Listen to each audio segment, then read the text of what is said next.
Thank you very much, Mr. Speaker.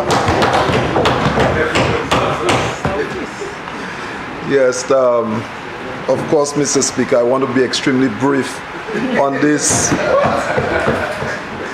on my support on this piece of legislation, but of course, permit me to express my, of course, commendation and support for those who are celebrating today this anniversary of the Labour Party, including myself.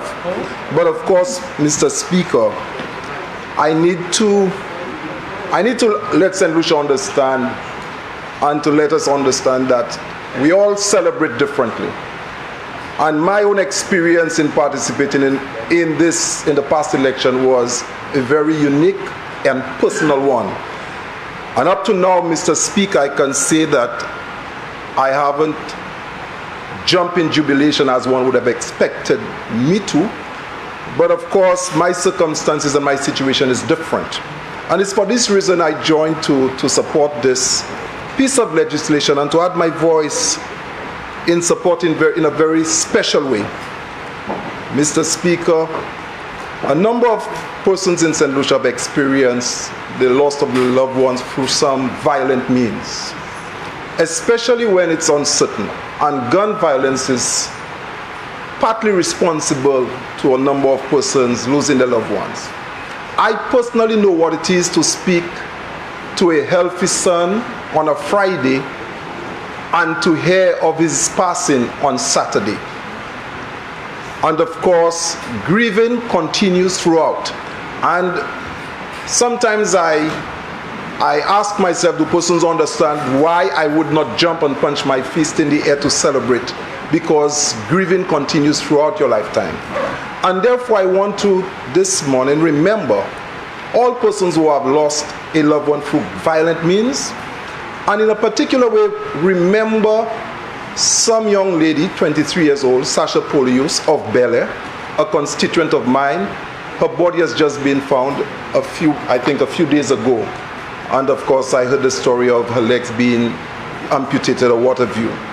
And I do sympathize with Lily and the rest of the family who, in a serious way, are mourning just like some other St. Lucians. But of course, as the Prime Minister presented this important piece of legislation, and most persons would be hearing the conditions for deterrent, I need to remind the young men and persons listening to us this morning, we are not doing this thing because of our disposition to young men in St. Lucia. We care about the young men in St. Lucia. In fact, it is this very government that expunged the book records of some of our young men who were in prison, and to make their records clean with us, who were caught with some small bits of marijuana. It is the same government who have actually invested through institutional strengthening for the Back on Track ministry to provide opportunities and support for some of our inmates while in prison. In fact, it is this same government that is using some amount of our allocation towards providing micro-enterprise for some of our inmates who are about to come out so that they do not get back inside of there. And of course, we want to recognize the support program, of course, details of which will be explained in the youth economy directed at our same young people. So I just thought, Mr. Speaker, that I remind us that the manner in which we are pursuing the issue of gun violence and the piece of legislation that has been passed to be a deterrent, it is not intended to create a bad relationship with our young men, but it is to tell them that we do not accept gun violence in our society. We do not accept taking lives for no reason. We do not accept violence perpetrated to our young girls, to our mothers, to families. We want a peaceful society. This is the essence of this piece of legislation. And of course, this will not be the only intervention made. Like I said, we have expunged the records of young men in prison who were in there for some bits of marijuana. We understand social justice. We understand the principle of equity. We understand what it is to create a society equal for everyone. but also we understand the need for making our society safe so that everybody can enjoy it. And therefore, this is really a deterrent. It is saying that you should not have access to illegal weapons. You should not just pull up a weapon and kill somebody.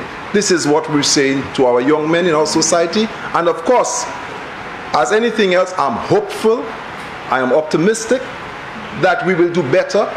In spite of how dark it looked at this time, with this government, with our tint of red this morning, and Mr. Speaker, I wish there was some sort of a standing orders to allow only red to be present this morning, but of course, in the spirit of the democracy, we have to embrace 2 bits of yellow. But this morning, I think with all well, of course, and some blue as well, but it is really a national acknowledgement of what the people of St. Lucia did on the 26th of July 2 years ago.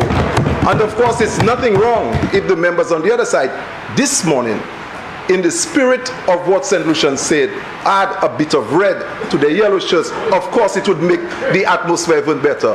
But this morning, everyone in red is saying thank you to our political leader.